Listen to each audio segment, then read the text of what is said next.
Across America, interesting and amazing locations lay within a day's travel from your town, from your city, or from your home.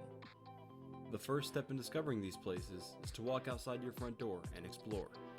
So join me, Paul Degnall, and my team at PEXPED in a venture into the world of the obscure, the curious, the beautiful, and the amazing as we explore our own backyards in Passport America.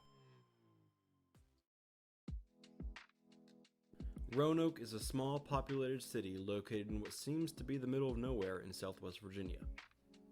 Known for its southern charm, tasty restaurants, and railroad history, it's probably the last place you'd expect to hold an interactive museum dedicated to a crucial item in America's gaming culture, the pinball machine.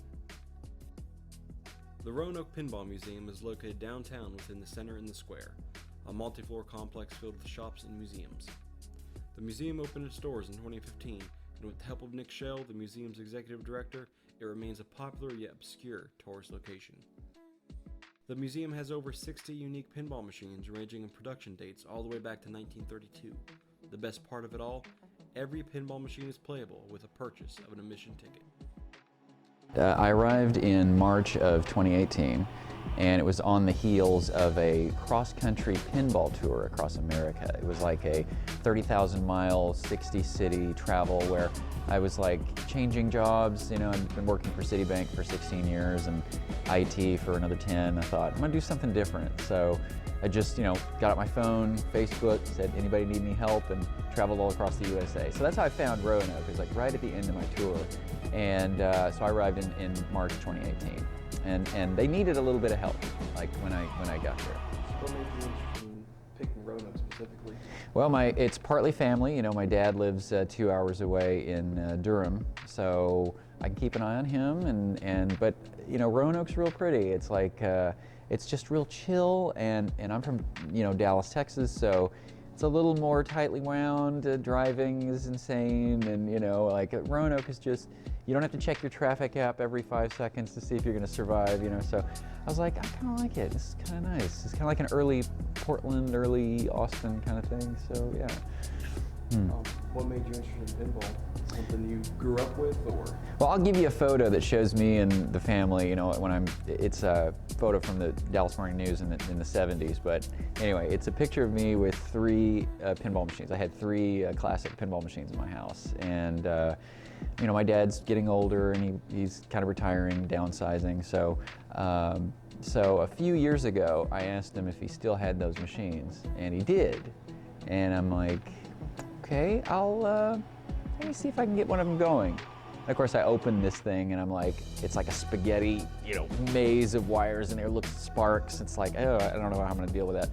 So you can't go to pinball university. You have to kind of figure this out. So I just spent the next several years kind of figuring out how it worked, do a little Googling and all that. So yeah, and I got it working, and then I got another one working, and then I started buying them, and then now I have like 30 or more of my own. So it's kind of like watches, it's a dangerous hobby. Pinball is a dangerous hobby. Is any of them here from your personal collection? Yes, back behind me here you'll see Surfside, Skyrocket, Snow Derby, and Out of Sight. And those are all, except for Surfside, they're all 70s, early 70s kind of games.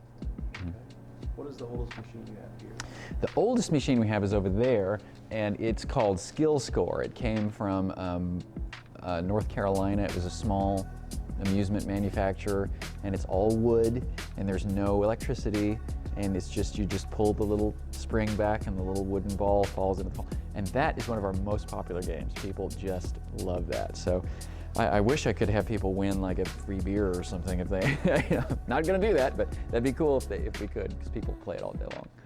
What makes people interested in coming here specifically? Well, because it's like, for us, Roanoke is, for a small town, this is an incredible amenity. We have 65-ish machines in here, mixed a couple of arcade games, but mostly pinball machines, and some really good ones. I've worked really hard to curate, the best representations of like the 60s, 70s, 80s, 90s. So, we've got Bonsai Run. They only made I don't even think 2,000 of those, and that's where the ball goes up in the back glass. You can actually play the game where the ball goes up the pinball machine. It's crazy. Anyway, and I've got, of course, Addams Family, everybody loves that, Indiana Jones, Star Trek, The Next Generation. So I've worked really hard to not only keep them running super well, but have the right ones that people remember. And of course, being downtown, I mean, if you look outside, right outside of our windows here, you have a dozen bars and restaurants that are like within walking distance. So just the location is perfect, it's cheap entertainment, and it's just really fun. So.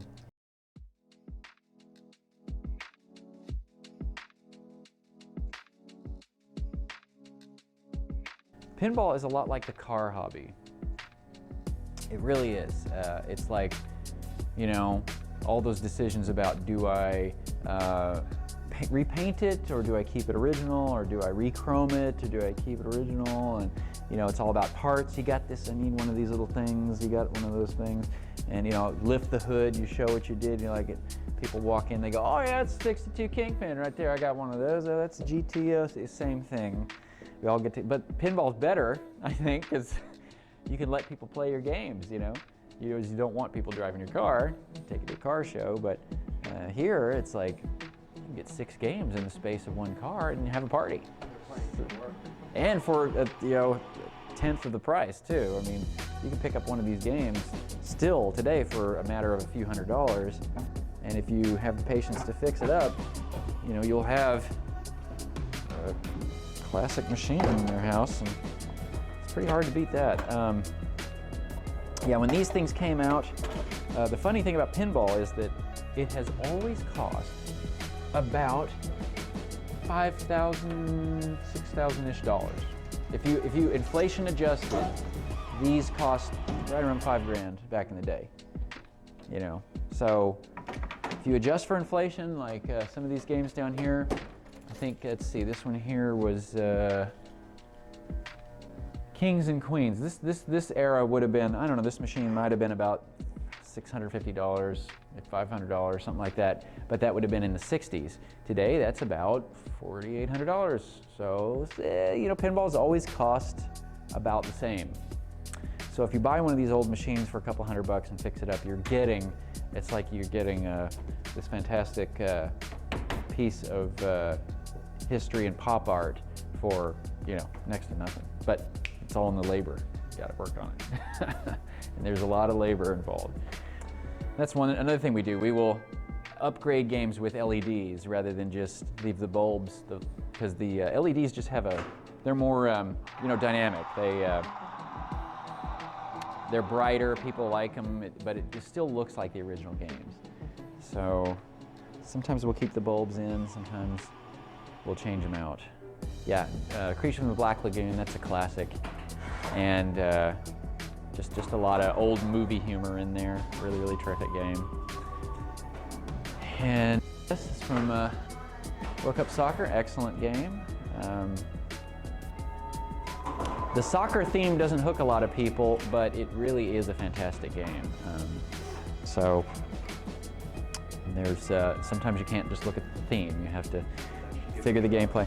This one here is what's called a wide body. You can see right here they call it a super pin, but it's like a super, you see it's wider than most of these others. So it's a much larger play field, which actually makes the gameplay a little slower, but allows you to put more stuff on the play field. So this has these launchers that can actually launch the ball like a spaceship or something. It's just a really well executed theme. And of course the cast came into the studio and recorded sounds specifically for this pinball machine. So you'll hear the actors say things here that that they have never said anywhere else. So like Data, for example, if you lose the ball real quick during a challenge, he'll say, if you had directed the ball in the correct direction, you would have scored more points. like little things like that, just really adds a lot of personality. And same here, Addams Family.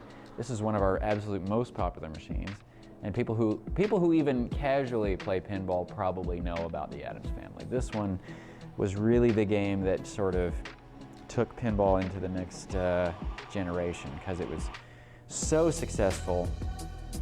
They made more of these than pretty much any other pinball machine. Over 20,000 of them were made.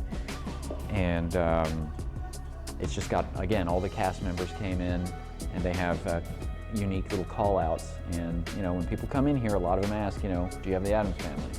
Yes, we do. This one's also one of our top 5 games. Very, very popular.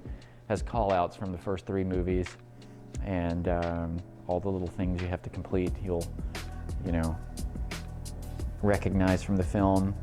Has this really neat feature where you have to shoot it up the ramp at the right time, and then you come down this sort of path where you tilt the table with your flippers, and if you fall into the pit, you'll like lose your ball, but it's you kind of try and pick up all the little gold as you go through it. So it's a pretty neat game. Really well put together. So next time you find yourself in Virginia, be sure to travel to Roanoke and visit the Roanoke Pinball Museum. We hope you enjoyed this video. Don't forget to like and subscribe and comment. And also be sure to check out Pexped Gaming for more information about the Roanoke Pinball Museum.